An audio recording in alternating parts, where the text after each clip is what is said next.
बिनि थाखाय आङो नोंथांमोनखौ सेलुट होयो। आङो सेलुट होयो बै न'खरनि बिगोमाफोरखौ, जोंनि बिमा बिफाफोरखौ, जाय बिमा बिफाया उन्दै समनिफ्रायनो अनै अनै फेदेरनानै गावखौ नायनो, गावनि न'खरखौ नायनो, साख्रि बाख्रि लानानै न'खर संसारखौ मोजाङै सामलायनो बिथांमोना सिमां नुनानैबो गावनि गथ'खौ दिनै हारिनि थाखाय मोनसे इयुन रोखा जेबो राहा लामा नुहुराब्लाबो दुलाराय बर' फरायसा आफादाव हाबा मावनो गोसो गोरबोनिफ्राय जे बिथांमोना हगार हरो, बै बिमा बिफाफोरखौ आं अराय सम खुलुमो। दिनै जोङो दुलाराय बर' फरायसा आफादा नैबे थासारिसिम सफैनो हादोंब्ला बै बिमा बिफाफोरनि थाखाय, बै सुबुंफोरनि थाखाय, बै हारि अनफावरि मानसिफोरनि थाखाय जायफोर दुलाराय बर' फरायसा आफादखौ अराय अनसायबोदों। मानगोनां बिग्रायारि लोगोफोर, बिबानगिरि लोगोफोर, मावथि लोगोफोर, आङो बे समाव नोंथांमोनखौ खावलायो, हारिया जोंनो अननाय होदों, हारिया जोंनि सायाव फोथायनाय लाखिदों, हारिया जोंनि सायाव मिजिं थिदों, हारिया जोंनिफ्राय माबा मोनसे नङा माबा मोनसे हास्थायदों, आरो हारिखौ जों मालाबाबो मोखां सायाव खालामनो हानाय नङा, मोखां सायाव खालामनो मोननाय नङा। मानोना बे हारियाव आरो बिश्वास लानो हानाय, फोथायनो हानाय, अननो हानाय आरो हारियाखौ सुंथाग्रा होननानै साननो हानाय आफादफोरनि गेजेराव गुबै आफादानो जाबाय दुलाराय बर' फरायसा आफाद। बे आफादाव गोबां दैदेनगिरि फैदों आरो थांदों, हारिनि गोबां सिंनि आरो सानि खोथाफोरखौ सावरायदों, हारिनि जेंनाफोरखौ सावरायदों, गोखा गोखै मोजां गाज्रि गासैखौबो सावरायदों, आरो बेखौ मोगथाङाव महर होदों जोंनि मावथिफ्रा, जोंनि रायजो राजाफ्रा। बड'फा उपेन्द्रनाथ ब्रह्मआ आफादगिरि जानानै दुलाराय बर' माहारिनिनो मोनसे दिग होलांबाय, सान्थौ होलांबाय, सानस्रि होलांबाय। बड'फा उपेन्द्रनाथ ब्रह्मनि सान्थौ आरो सानस्रियाव जों बेसेबां सिङाव हाबनो नाजागोन, एसेबांनो हारि दानायनि जोंनि हाबा लामाफोरखौ जोङो नुनो मोनगोन। दिनै जोङो मोनसेनि उनाव मोनसे, मोनसेनि उनाव मोनसे गोरोबथा खालामनो हादों। जोंनि सोमावसारनायखौ 22,000 हानजा थासेयावबो जोङो जे गोख्रोङै लाबोबाय थानो हादों, दिनै बड'फा उपेन्द्रनाथ ब्रह्मनि सान्थौ आरो सानस्रि। गुबुन मोनसेया जाहैबाय बर' आइ आफा रायजो राजाफोरनि गोख्रों फोथायनाय आरो मेंनो रोङै हाबा मावनाय। दिनै गासैबो बिथिंनिफ्राय जोङो जेब्ला ज' जानानै साननो हादों, अब्लानो हारिया माबा नङा माबा मोनसे मोनदों। बिग्रायारि लोगोफोर, मावथि लोगोफोर, आं नोंथांमोनखौ खावलायबाय, दुलाराय बर' फरायसा आफादाव हाबा मावनो मोननाया जों बयनिबो खाफालनि बाथ्रा। जिउआव सासे मानसिया गावनि थाखाय जेरैबायदि सानो, जेरैबायदि लायो, बेबायदिनो गोबां खामानि मावनो हायो। नाथाय हारिनि खामानि मावनो बयबो खाबु मोना। दिनै बर' हारियाव 22,000 लाइमोनफोर दङ, लेखा गोरों लाइमोनफोरबो दङ, गोबां मानसिफोर दङ। बिनि गेजेराव 5,000सो जोंनि लाइमोनफ्राल', जोंनि सेंग्राफ्राल', जोंनि बिनानावमोनाल', फंबायमोनाल', जोंनि बिदाफ्राल' खामानि मावनो खाबु मोनदों। दिनै बिबानाव 5,000सो जोंनि मावथिफोर दङ। दा बे 5,000 मावथिया 24 आवार खामानि मावोब्ला हारिया बेसेबांबा जौगालांगोन। जोङो नायो, आं एखम्बा एखम्बा बिजिरो जे मोनसे इन्डास्ट्रियाव 500 जन मानसिया खामानि मावोब्ला बे इन्डास्ट्रिनि एनुवेल इनकामा बेसे जायो? मोनसे इन्डास्ट्रियाव 1,000 मानसिया खामानि मावोब्ला बेनि एनुवेल इनकामा बेसे जायो? मोनसे इन्डास्ट्रियाव 5,000 मानसिया खामानि मावोब्ला बेनि इनकामा बेसे जायो? आरो दिनै दुलाराय बर' फरायसा आफादनि जोंनि मावथि भलेन्टियार्सफ्रा 5,000 सुबुङा 24 घन्टा जुदि सोलोंथाइनि खामानि मावोब्ला, रांखान्थिनि खामानि मावोब्ला, समाज फोसाबनायनि खामानि मावोब्ला, गासैबो बिथिङाव जुदि जोङो खामानि मावोब्ला बे हारिया जौगायैनि जेबो खोथायानो गैया। नाथाय जोङो नांगौ बायदियै गावखौ बावसोमनो हायाखै, नांगौ बायदियै जोङो खामानिफोरखौ मावनो हायाखै। जोङो प्रेक्टिकेल जानांगोन, जों प्रफेसनेल जानांगोन, जोंनि सिन्था धाराफ्रा प्रेक्टिकेल जानांगोन। जोङो नायनांगोन, आं एबसुआव दङ, फुंनि मोनानि एबसुआव दङ होननायानो जोबथा नङा। एबसुआव थानानै आंनिफ्राय मा एबसुआ लाब जादों, रायजो राजाया मा लाब, आं मा होनो हादों हायाखै, आं मा मावनो हादों हायाखै, बेखौ जों गावनो गावनि सिङाव हाबनानै जोङो नायनांगोन। जोङो बेसेबांबा लेखा बुरजा गोरों सेंग्राफोरखौ, बेवहाय सेंग्रा सिख्लाफोरखौ ज' खालामनानै अर्गेनाइजेसन दानानै आं एखम्बा गिनायबो मोनो। मानोना नोंथांमोननि जिउआ मिसइउज जायोब्ला हारियानो खहा जागोन। दा ओंखायनो आङो खावलायो, जोङो बे बिथिङाव जाहाथे नोजोर होयो। दुलाराय बर' फरायसा आफादा बेसेबांबा बुरजा मिशन लादों, बे मिशनखौ जों लानो गोनां जादों। मानोना बे मिशनजोंसो हारिया थांगोन। बे मिशनखौ सोरबाया लानाय मोनबा जों लानाय नङामोन दिनै mission quality education one of द बेस्ट मिशन बर' हारि थांनायनि थाखाय हारि थांनायनि थाखाय मानोना सोलोंथाइ गैयाबा मुलुगाव रावबो थांनानै थानो हाया जों बयबो नुदों दिनैनि सोलोंथाइया बेसेबां गोजौनिफ्राय गोजौआव थांगासिनो दङ दिनैनि सोलोंथाइनि गासैबो आइडियायानो सोलायलांगासिनो दङ जोंनो मुलुगाव थांना थानो मा मा नांगौ बेफोरखौ दिनै कारिकुलामाव गोदान गोदान लाबोगासिनो दङ नाथाय जोङो बेसेबा बोसोरनि गोजाम माखासे कारिकुलामखौनो लानानै दिनै फरायबाय थानायाव जोंनि लाइमोनफ्रा जोंनि सेंग्रा सिख्लाफ्रा वर्ल्डआव ग्लबेल लेभेलाव कम्पिट खालामनायाव उसुबिदा जादों दा बेखौ जोङो शिफ्ट खालामनांगोन ओंखायनो क्वालिटी एडुकेशननि खोथा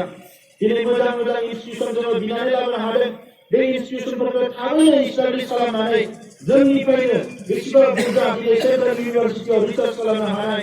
सेन्ट्रेल इउनिभारसिटि फैनाय लोगो लोगोनो माने इन्टारनेशनेल रिसार्च बियो जोबोद थाबैनो जोंनि खाथियाव फैसिगोन मानोना बे इउनिभारसिटिया गायसनजानायनि उनाव बेवहाय सोलोंथाइ होनो हानायनि बेबस्था जानायनि उनाव गोबां सेमिनार जागोन वर्कशप जागोन गोबां मानसिफ्रा जोंनियाव फैगोन जोंखौ बिसोरो स्टाडि खालामनो खाबु मोनगोन जों बिसोरजों एक्सपोजार मोननो थाखाय खाबु मोनगोन जोङो गोबां स्कपफोरखौ लानो हागोन जोङो इडुकेशना फार्स्ट आं ओंखायनो दिनै बेवहाय बयखौबो खावलायबाय बिनिफ्राय थांफिननानै गुबुन गुबुन खामानिफोरजों लोगोसे मिशन क्वालिटी एडुकेशननि खामानिखौ जों मावनांगोन दायो मेट्रिक आनजाद हायार सेकेन्डारि आनजाद जादों क्लास 9 10 आव फैनाय गथ'फ्रा फैगौ बोसोराव 10 आनजाद होगोन बिसोरखौ जों दानिफ्रायनो रेडि खालामनांगोन जोंनि टारगेटआ थाखो 1 निफ्राय एमए फरायजासिम जेसेबां जोंनि फरायसाफ्रा स्कुल कलेज इउनिभारसिटियाव हाबनानै दङ बिसोरो दिनै सासे सासे हिउमेन रिसोर्स जानानैसो ओंखारनांगोन ओंखायनो बैसोरखौबो जों नोजोर होनांगोन जायफोरा दिनै फेल जानानै न'आव थांफिनदों खामानि मोनाखै बिसोरखौबो जों नोजोर होनांगोन सासे सासे बर' फिसाया हिउमेन रिसोर्स जानांगोन हायार इडुकेशन लानो हायाखै स्किल डेभेलपमेन्टआनो जा गुबुन फिल्डआवनो जा बेयो हिउमेन रिसोर्स जानो हानांगोन बेखौ जोङो दुलाराय बर' फरायसा आफादा नोजोर होनांगोन बे खामानिखौ मावनो थाखाय बयबो एमए पास जानांगौ पिएचडि खालामनांगौ बिदि नङा ससियेल वर्क खालामनो थाखाय ससियेल सार्भिस होनो थाखाय जायखिजाया लेभेलनि मानसियानो होनो हायो जोंनो मोनसे गोसो नांगौ सोलोंनो हानाय गोसो नांगौ मावनो थाखाय गोसो नांगौ जोंनो अब्लानो जोङो बेखौ मावफुंनो हागोन बड'फा मिशन सास्टेनेबल चेन्ज बे बड'फा मिशन जि गोजोरथियारि सोलायनाय बेवहाय गासैबो बाथ्राया बेयाव हाबनानै दङ मानोना बड'फाया मोनसे आबुं जांख्रिथायनि बाथ्रा सावरायदोंमोन गेरेमसा हारि दानायनि बाथ्रा सावरायदोंमोन दिनै गोबाङानो गोबां खोथा सावरायो बड'फाया थांनायनि उनाव बिथांनि आइडियोल'जि फिलसफिखौ दुलाराय बर' फरायसा आफादाव हमथाबनानै दङ गोबां मानसिफ्रा बेखौ बावलांजोब्बाय दिनै गामि गामि न'खर न'खर बड'फानि दिनै सावगारिया थानांगोन बिथांनि बानबुंथायफ्रा थानांगोन बर' गामि गामि फुंनि मोनानि बड'फानि आदर्शनि खोथाया रायज्लायजानांगोन बर' हारि दानायनि खोथाया रायज्लायजानांगोन आं गोजोननाय मोनदों बड'लेण्ड थामथि खेबनि बड'लेण्ड सोमावसारनायनि गेजेरजों जोंनि गोदान जोलैफ्रा जेरैखि जाया बेवहाय नांथाबनो खाबु मोननानै दिनै गोदान जोलैनि गेजेराव हारि अननाय हारिनि फारसे साननाय गोसो बियो खमायाखै बियो बांदोंसो बियो जोंनि थाखाय बेसेबांबा मोजां बाथ्रा दा बेनिखायनो बड'फा मिशनाव जिखिनि दङ जोंहा जौ जुवाया बन्द जाथारनांगोन जौ जुवाजों मालाबाबो समाजा जौगायाखै बेखौ जेसेबां गिदिर मानसियानो लोङा मानो जेसेबां गिदिर मानसियानो गेलेया मानो गाज्रिया अलवेज गाज्रि 99% बुंबाबो गाज्रिया गाज्रि बेखौ जोङो जेरैखि जाया हमथाबनांगोन 1% बुंबाबो राइटआ राइट ओंखायनो राइट आरो रंखौ जोङो दिनै डिफारेन्सियेट खालामनो हानांगोन जौ जुवाजों समाज दानो हाया दिनै जोंनि गेजेराव करापसन जोंहा भिउस करापसन जोंनि गेजेराव जोङो नोरोम आखुनि मानसि नोरोम आखुनि जाथि ओंखायनो सोरबाया गाज्रि मावोबा गावनि मानसिया जों थाबनो एक्सकिउज खालामो जाबाय दे गावनिनो बिदा गावनिनो फंबाय दोनदो गाज्रिया खिन्थु गाज्रिसो आङो बेखौ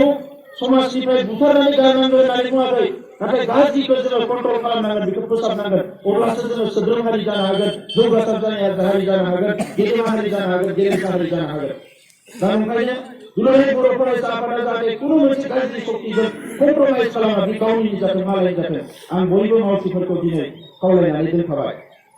दा बड'फा मिशनावनो खोमसि फोथायनायनिफ्राय जोङो गोजानाव लाबोनांगोन हारिखौ दिनैबो खोमसि फोथायनायाव जोंनि मोनफा मोननै जाथाया जायो दायना दायनि बुथारलायनाय बायदिसिना बेफोरनिफ्राय जों हारिखौ उदां खालामनांगोन हेल्थखौ दिनै जेरै ससियेल हेल्थ सासे मानसिनि देहा बायदि इनभाइरनमेन्टनि हेल्थ सइल हेल्थ मानसिफ्रा बयबो माने हेल्थनि खोथाखौ रायलायदों बिभिन्न लेभेलाव हेल्थआ थिग थाबासो खामानि मावनो हागोन बर' फिसाफोरनि दिनै देहाफ्रा जोबोद नोरजिया जालांदों बेमार आजारा जोंखौ नारसिननो हमदों गोबां मानसिया गामियाव रायजो जानाय मानसिफ्रा दिनै केन्सार जादों बायदिसिना बेमार जादों बेवहाय जोंहा गोबां खामानि मावनांगौ दङ जोंनि मानसिखौ जोंनो नायनांगोन दिनै जि हेल्थ सिस्टेमानो जाया मानो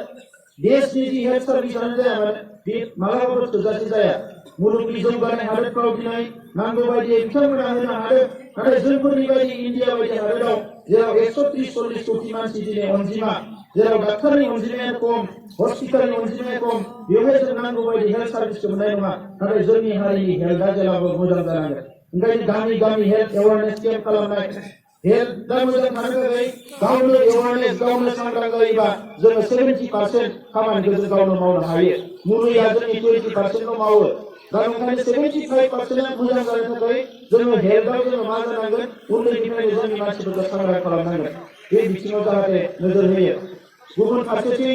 दिनै स्पर्ट्सआव जोंनि मानसिफ्रा बिराद जौगानाय जोङो जोबोद नाजाबोदों दासिमबो हायाखै दिनै बे गोरोबथानि गेजेरजों जोङो मोनथाम साइ सेन्टार बिनानै लाबोदों साइ सेन्टारा गाबोन गायसनजागोन गेलेग्रा गैयाबा हाग्राया गुजोबगोन दा ओंखायनो गेलेनायजोंनो दिनै केरियार दानो हायो गेलेनायजोंनो जोङो दिनै गावनि जाथिखौ गावनि हारिखौ मुलुगाव मुंदांखा खालामनो हायो दिनै साफा सानै बर' लाइमोन हिनजावसाफोर हौवासाफोर गेलेदों बिसोरनि गेजेरजोंनो बर'आ लासै लासैनो बुहुमाव मुंदांखा जादों ओंखायनो जोङो स्पर्ट्स सेक्टरखौ बिराद गोसो होनांगोन बेखौ जाहाथे बयबो खाबु लायो इक'नमिक सेक्टराव खामानि मावनाया जोबोद खमायदों दिनैबो जोंनि रांखान्थिनि बिथिङाव रायजो जानाय साननाय हनाया जोबोद सरासनस्रा मोनसे आखुजों एबा सिन्ताधाराजोंनो दङ दानि इक'नमिया जोबोद मोनसे गोब्राब इक'नमि जाबोबाय दिनै इन्डियायाव जिडिपिआ खमायदों आरो खमायदों नाथाय जोंनि गेजेराव हारिनि गेजेराव जोंनि बेसेबां सुबुङा मिथिगौ जे देशनि इक'नमिया बबे लामाजों थांदों आरो थाङाखै जोङो बेखौ सांग्रां खालामनांगोन मानसिफोरखौ जोंनि हा हुखौ बेंनाय हा हुआवनो मोजाङै आबाद मावनाय जायफोर सेंग्रा सिख्लाफोर ओरैनो दङ बिसोरो थाबैनो ओरैनो थानाय समखौ बारा गोलाव खालामनाङा मोनसे खामानिखौ गारबाय गुबुन मोनसे खामानिखौ थाबैनो हमनांगोन जोंनि आखायाव बारा सम गैया बे बिथिंखौ जाहाथे जोङो नोजोर होयो इक'नमिक सेक्टराव जोङो नोजोर होनांगोन आरो बेजों लोगोसे आखल आखु दानाय दिनै मुलुगाव जाय हादोरखौ दिनै मानसिफ्रा अनदों सुइजारलेण्डखौ मानो मोजां मोनो सुइजारलेण्डआव जेबो भाइलेन्स गैया बिनि मानसिफ्रा मोजां फिनलेण्डआ जौगानो हादों सोलोंथाइयाव बेसेबांबा जौगानो हादों बिनि मानसिफोरनि साननाय हनायफ्रा जोबोद पजिटिभ मोनसे समाव फिनलेण्ड हादोरनि रांखान्थिया जोबोद गाज्रि जाबायमोन दिनै मोजां मोजां सोलोंथाइ फसंथान गायसननानै ओरैबायदि जौगाबाय वर्ल्डआव दिनै बेस्ट इडुकेसना फिनलेण्डआव सोलिगासिनो दङ जोङो बिसोरनि आयदाफोरखौ जों लानांगोन बिसोरनि हाबा मावनायफोरखौ लानांगोन जोंनियाव गिदिर गिदिर इन्डास्ट्रि जोङो गायसननो हाया बेबायदि खाबु गैया जोंनियाव जानो हागौ इयुनाव बेफोरबो फैगोन नाथाय दिनै कटेज इन्डास्ट्रि जोंनियाव जानो हायो मिडियाम इन्डास्ट्रि जोंनि जानो हायो दिनै नेपाल बायदि हादोराव कटेज इन्डास्ट्रिया बेसेबांबा जौगादों बिथांमोना दिनै चाइनानिफ्राय जापाननिफ्राय मेटेरियेल लाना फैनानै साथा बानायदों बेग बानायदों जेफोरनिखि हाजार हाजार लाख लाख मानसिफोरनो सानफ्रोमबो नांगौ पुतला फिसा फिसा बायदिसिना बानायनाय बे कटेज इन्डास्ट्रिया बिराद जौगादों ओंखायनो जायफोर जोंहा MBA खालामनाय मास्टार्स खालामनानै ओरैनो दङ आं लाइमोनफोरखौ खावलायदों जोंनि जोहोलावफोरखौ खावलायदों नोंथांमोना ओरैनो थानो नाङा मुलुगाव गिदिं नायहैथां दिनै गुबुनफोरनि इक'नमिया बोरै जौगालांदों मा मावनानै जौगादों बेखौ जोङो नायनानै बेरायनांगोन जोंनि गेजेराव सेन्ट्रेल एस्कुलार्स सेमिनार खुङो बिदि नङा इन्टारनेशनेल लेभेलनि सेमिनारखौ आनसलिकआव खुंनांगोन इउनिटआव खुंनांगोन इन्टारनेशनेल लेभेलनि सेमिनारखौ नेशनेल लेभेलनि सेमिनारखौ साब्रै साबा सेंग्रा सिख्लाजों लोगो नांनानै खुंनांगोन मुलुगा माथिं थांगासिनो दङ जोंहा बारा सम गैया जिरायनानै थानो थाखाय मुलुगा जोबोद जौगालांबाय जों उनाव गोग्लैसोबाय दिनै साइन्स आरो टेक्न'लजिनि जुग मोनदों मबाइलखौ जों थुयो बिनिफ्राय बारा जोङो जेबो मावनो हाया फेसबुक वाट्सएपआनो जोंनि आखायाव